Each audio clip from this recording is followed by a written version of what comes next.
बड़ा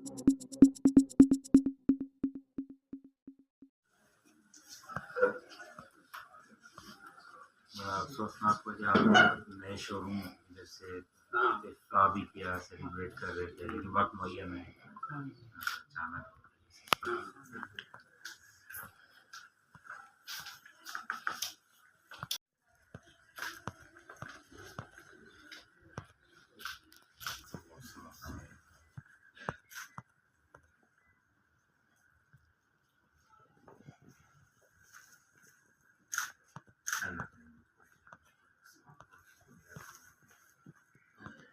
उसमें बता